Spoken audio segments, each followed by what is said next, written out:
बदलापुर में रामपुर के शोले लगातार भड़क रहे हैं। आजम खान के बाद उनके बेटे अब्दुल्ला आजम ने इस चिंगारी को हवा दी है। एक चुनावी रैली को संबोधित करते हुए अब्दुल्ला ने कहा कि हमें अली और बजरंगबली चाहिए, लेकिन अनारकली नहीं। मैं कहना चाहता हूं आपसे, अली भी हमारे, बजरंगबली भी हमारे, अली भी हमारे, बजरंगबली भी हमारे। हमें अली भी चाहिए, बजरंगबली भी चाहिए, लेकिन अनारकली नहीं चाहिए। अली भी चाहिए, बजरंगबली भी चाहिए, लेकिन अनारकली हमें नहीं चाहिए।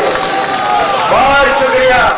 शब्दों के जरिए पैदा हो रहे विवादों को चिंगारी देने में अब्दुल्ला आजम भी पीछे नहीं रहे। हालांकि इससे पहले जब आजम खान का बयान सामने आया था तो अब्दुल्ला आजम ने आगे आकर कहा था, इस बारे में अपने पिता का बचाव करते हुए कहा था कि केवल मुसलमान होने के चलते आजम खान को फंसाया गया है। लेकिन अब चूंकि चुनाव प्रचार चल रहा है और चुनाव में सब कुछ जायज है की तर्ज पर अब्दुल्ला आजम भी आगे बढ़ रहे हैं। उन्होंने कभी अपने साथी रही, कभी सहयोगी रही और अब बीजेपी की उम्मीदवार जया प्रदा पर एक तरीके से निशाना साधा है कि हमें अनारकली नहीं चाहिए, हमें अली और बजरंगबली दोनों चाहिए।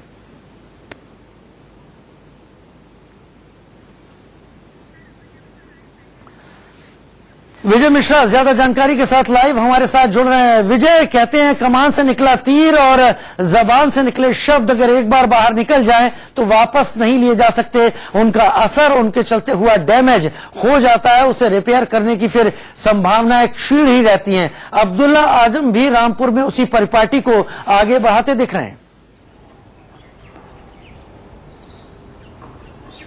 बिल्कुल सही कहा आपने, क्योंकि इसके पहले खुद आजम खान कुछ ऐसे ही शब्द बोल चुके थे और चुनाव आयोग ने बाकायदा उनको दंडित करते हुए 3 दिन का प्रतिबंध भी लगाया था।